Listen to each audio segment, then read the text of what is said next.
Twisted Scriptures by H. W. Hodgetts, William. Love the Meaning of Life, an oasis for spiritual searchers. When my enlightenment happened, it changed my life in ways that I could never have imagined, and it left me with a great gift, one that I could have used to become wealthy and powerful, loved and worshipped as a returning Savior.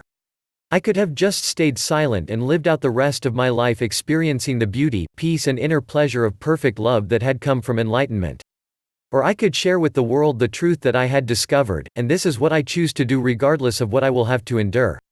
It is not my intent to lay waste to religious scriptures of any religious organization, but it is my intent to reveal the true meanings of what those scriptures were meant to convey. It is also my intent to expose those who have twisted the meanings of the scriptures to deceive so many, and to deny them the truth that would have saved them. It was only after my enlightenment that my curiosity turned to religion. It took me to Samaria, Egypt, Babylon, Judaism, Christianity, Buddhism, and many other places. What I found was soul science, the knowledge of the spiritual self, and it was hidden in metaphors, allegories, and symbols so that any attempt to interpret them literally would deny access to the hidden knowledge. The same applied to Gnostic teachings, in which some verses were deliberately damaged, because they revealed important keys to understanding. Everything that I found only served to confirm what I already knew. The truth about religion. I used to think that religion was made-up history mixed with fantasy, magic and all-powerful physical beings that ruled over mankind, beings to be worshipped and feared, and I wondered how it was possible for apparently intelligent people to believe in such things, especially without personal proof of them. When I read some of the religious scriptures literally and their claims, things appeared even more troubling, because to accept them would require discarding all logic and reasoning. It would also require the ignoring of obvious contradictions and a rejection of proven science. I began to wonder how religions had managed to preserve their writings for thousands of years without being completely discredited. What was I missing, if anything? I recalled a quote from Sherlock Holmes which said, "When you eliminate the impossible, whatever is left, no matter how improbable, must be the truth." There is no doubt that people are expected by religious teachers to interpret the scriptures literally, i.e., that what is written relates to physical, material things, and that they are about historical events in the world. Yet much of what is written is impossible. This leaves only two conclusions: either what is written is a complete made-up lie, or those teaching the scriptures do not understand their meanings and they have completely misinterpreted them.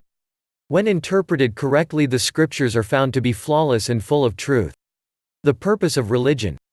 Religious texts were never created to preserve knowledge of the world, or to teach about worldly things. They were created to preserve knowledge of spiritual things, knowledge of the self and the mind, and as a guide for the self on its life journey. Genesis is about the beginning of a life journey and Revelation is about its end. Everything in between is a guide to the self's spiritual evolution to enlightenment.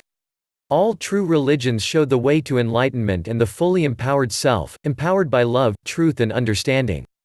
The most powerful knowledge. What do you think is the most powerful knowledge that a person can possess? If you could suddenly be endowed with all the knowledge of the world and worldly things, or all the knowledge of the self and mind, what would you choose? What do you think was the most important knowledge to wise men of old?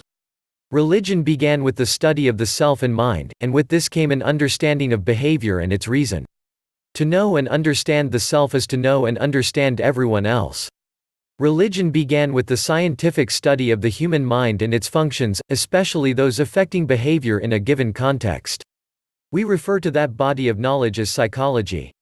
It was soon realized that such knowledge was too powerful to share with the public, and so it was preserved in symbols and metaphors, and revealed only to strong leaders who had previously dominated and controlled the people with the force of physical violence. Now they had a new weapon of control: psychology. It is still used today by those who rule the lives of others, to control their minds and therefore their desires and actions. When people speak of the elite, they are referring to super psychologists.